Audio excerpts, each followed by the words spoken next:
Hello students, this is Supriya Mogle, Assistant Professor at Center for Distance Education, Shivaji University, Kolhapur. I am here to discuss about price administration. In this video, we are going to learn various types of price markets. In the previous video, we have learned meaning of pricing, then consumer psychology about pricing, and objectives and methods of pricing. So in this video we are going to learn price markets. So while considering the price of the product, marketers have to consider competitive market scenario to administer the price. Means you should know what is going on in the market.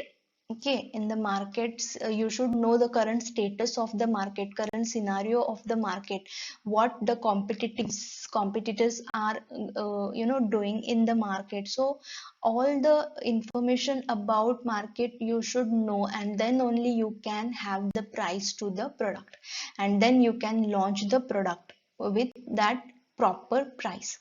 So for that you have to understand various price markets. There are four types of price markets. First is pure competitive market, monopolistic competitive market, oligopolistic market, and then pure monopoly. So these are four important markets from which you can, there are various factors are considered in each type of market, and you will get the idea that they are, why they are different from each other, what is the difference between them, and how you are going to have consider that competitive market scenario by using these price markets. So first we'll see pure competitive market.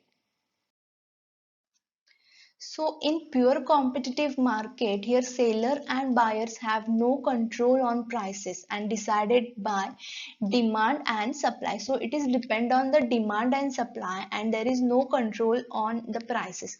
It is large number of firms and products are homogeneous in nature, and it is easy to entry. Okay, there is not that much barriers to enter into the market, so you can easily enter to the market, and also you can have exit easily. So this is called pure competitive market. For example, agricultural products like wheat and corn. So in that, this type of business or this type of products, the pure competitive market is important for that. The next is monopolistic competitive market. Now what is monopolistic? As you know, monopoly. Okay, so here many sellers trading slightly different products. So many sellers are there in the market, but they are different from the competitors. They are going to, they have that unique services or unique product as compared to the competitors, and this product differentiation allows the marketers to set the price. Because of that differentiation, they are going to decide the price of the product or price of the services. Then this differentiation is perceptual because customers perceive that product is different than competitors. That means this is depend on customers perception, what they think about your product, what are their opinion or what are their experience, is their actual expectations and services after experiencing is matching or not. Or suppose we expect something from any service, and after getting that service we are going to have one feedback, and suppose our expectation is matching with your experience, that means customer is satisfied, he is he is happy with your services, are happy with your product, and they think that your product is different from the competitors. For example, hair salons, okay, hairdressing salons. So there are so many salons in your city, but only few salons are there where we go. Why? Because we have experienced that service. We know that this salon is really very good, they are doing very good, and they are providing better services than other competitors. Okay. So some high class people will go to Habib's salon. So that is their opinion, because they think that the Habib store is for only high class people. So to maintain that prestige, they go to that salon. So this is about the perception. This is about the experience by the customer they have done in the previous. So as per that experience, they are going to have the perception about the product or service, and then they will purchase your, and on the basis of that the marketers can set the price. It is very important, because suppose if the marketers or if the service providers know that our product is different from the competitors, then they are going to decide the price, because we are different from each other, or we are different from all the competitors. That means we have that right to set the price. They may charge more than the competitors. Okay, so they have right to decide the price. For or McDonald's or Domino's, okay, they are food related companies. They are offering some different types of food. For example, McDonald's is famous for burgers and Domino's is famous for pizza. But there are so many sellers, there are so many shops who are selling burgers or uh, pizzas, but these companies are different from the competitors, right? We also think that these are different from competitors because of their services, because of their brand, because of the company's achievements, or all these things that can have a good image in the customer's mind, and for that only they are going to charge the price. Means suppose Domino's pizza is there, and another buyer is there who is also offering the pizza. But as the Domino's knows that customers like our product and they come to us at any cost, so they will decide the price. Okay, so this is called monopolistic competitive market.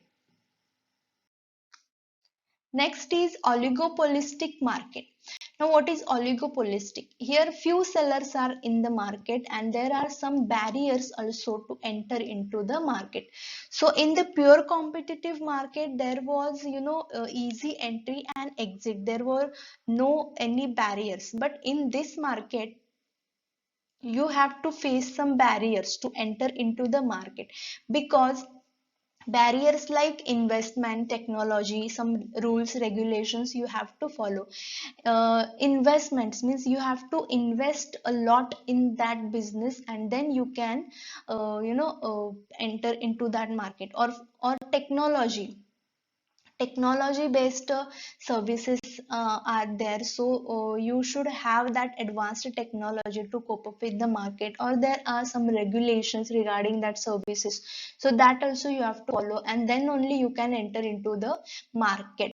There are only few sellers. Okay, for example, petrol retailing. Okay, in the petrol retailing, you can see you should have this type of infrastructure, and raw material like petrol you have to take from the suppliers. It needs some technology, it needs huge investment. There are some regulations regarding petrol retailing. So all these concepts you have to follow, and then only you can enter into the market. Same like supermarkets, it needs a huge investment. Okay, you should have that location, good infrastructure, good best skilled worker should be there, or the products which you are going to offer, it should be very in the good quality, or the environment in the uh, what you say environment in the supermarket. So all these contents you have to follow.